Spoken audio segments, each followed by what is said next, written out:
د دغو مراسمو لپاره په کندهار ښار کې سخت امنیتي تدابیر نیول سوي وه چې سلګونه قومي مشرانو، امنیتي او ملکي چارواکو او سرتیرو پکښې ګډون کړی و.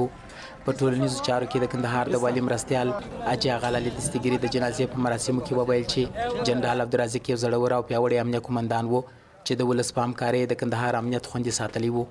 معتبر انسان خدای غټه ده، خو مهمه خبره دا ده چې موږ په اتفاق او اتحاد کې واوسېږو. د کندهار ولس که موږ په اتفاق کې واوسېږو، موږ دغه لاسته راوړنه چې ده په ژوند کې موږ درلودلې ده هغه موږ ساتلی شو. د پیښې د نویات په اړه دستګیري وویل چې د والي د ساتونکو له منځه یو تن ډزې کړي چې شاوخوا یوه نیمه میاشت مخکې په همدې دنده ګمارل سوی و. د دستګیري په وینا د کورنیو چارو وزارت په دې تړاو 3 تنه نیولي او پلټنې ورڅخه پیل سوي دي.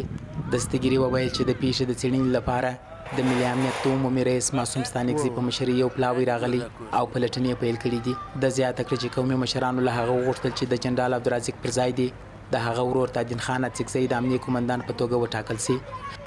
دغه راز قومي مشرانو غوښتنه وکړه چې د دغې پیښې له امله دي ټاکنې هم وځنډول سي چې د ولسمشر له حکم سره سم په کندهار کې د ولسي جرګې ټاکنې د یوې اونۍ لپاره وځنډېدلې. د کندهار عام اوسېدونکي هم پرونۍ پیښې سخت دردولي او د دغې پیښې د جدي څېړنې غوښتنه کوي. د کندهار اوسېدونکي وایي له دې پیښې وروسته د خلکو سره د کندهار د امنیت د خرابېدو ویره ده.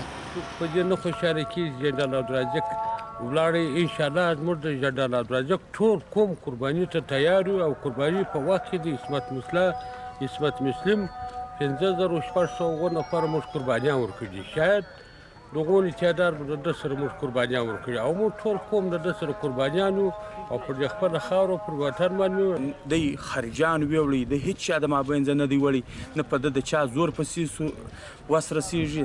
که چیرې موږ په دا باندې پوه سو چې هر چا و ده ته ضرر رسولی دی یا نقصان یې رسولی دی یا د مابینځه وړی دی، موږ به د هغه سر قلم کو او پرې به یې نږدو تر څو په موږ کې مات سم غوښتنه دا ده چې د جنرال صاحب قاچلین معلوم کړي، نور نو حکومت په خپله پوهېږي چې څه رقم وکړي.